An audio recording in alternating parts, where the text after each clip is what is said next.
कोकणातील प्रत्येक घटनेवर असणार आहे आमची नजर। शेती, राजकारण, समाजकारण, क्रीडा, मनोरंजन आणि बरच काही। आपण पाहताय कोकणातील वेगवान news channel K news Konkan. तहसील कार्यालयात प्रतिज्ञापत्रासाठी ऑनलाईन सेवेत अडचणी। म्हसळा तालुका संघर्ष समितीची ऑफलाईन सेवा पुन्हा सुरू करण्याची मागणी। तहसील कार्यालयात नागरिकांना शासकीय प्रतिज्ञापत्र मिळवण्यासाठी ऑनलाईन नोंदणी प्रक्रियेमध्ये सातत्याने अडचणी येत असल्याने नागरिकांचे हाल। जो प्रतिज्ञापत्र 1 दिवसात मिळत असे तो प्रतिज्ञापत्र 10 ते 12 दिवस उलटूनही मिळत नाही। म्हणून नागरिकांना ही सेवा पुन्हा पूर्वीसारखी ऑफलाईन स्वरूपात उपलब्ध करून देण्यात यावी अशी मागणी संघर्ष समिती म्हसळामार्फत तहसीलदारांकडे करण्यात आली आहे। म्हसळा तालुक्यातील 83 गावांमधील अनेक ग्रामीण भागातील नागरिकांना प्रतिज्ञापत्रासाठी तहसील कार्यालयात वारंवार यावे लागत आहे।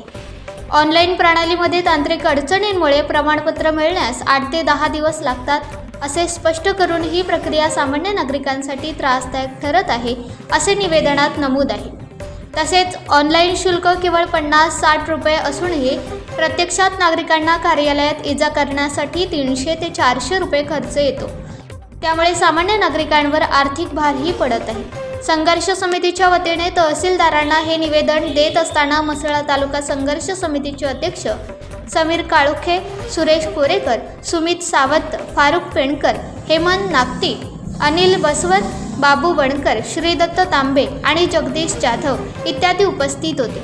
नागरिकांना दिली जाणारी ही महत्त्वाची सेवा त्वरित व विना अडथळा मिळावी यासाठी प्रशासनाने सकारात्मक निर्णय घ्यावा अशी मागणी करण्यात आली आहे। के न्यूज कोकण न्यूज चैनल प्रतिनिधि नेम दळवी, म्हसळा। नाम को पहचान बनाना कोई आसान काम नहीं है। इसके लिए चाहिए मेहनत, लगन और भरोसा। और इसी भरोसे के साथ टैबा कैटरर्स एंड डेकोरेटर्स लेकर आए हैं आपके लिए सभी तरह के पार्टी फंक्शन जैसे वेडिंग के लिए, प्री वेडिंग के लिए, हल्दी कार्यक्रम के लिए, बर्थडे पार्टी के लिए शानदार डेकोरेटिंग और कैटरिंग की सुविधा। फोटोग्राफी एंड वीडियोग्राफी के साथ साथ पूरी इवेंट प्लानिंग करते हैं बहुत ही premium quality and affordable rates पर। तो देर किस बात की, बुकिंग के लिए दिए गए नंबर पर आज ही कांटेक्ट करें।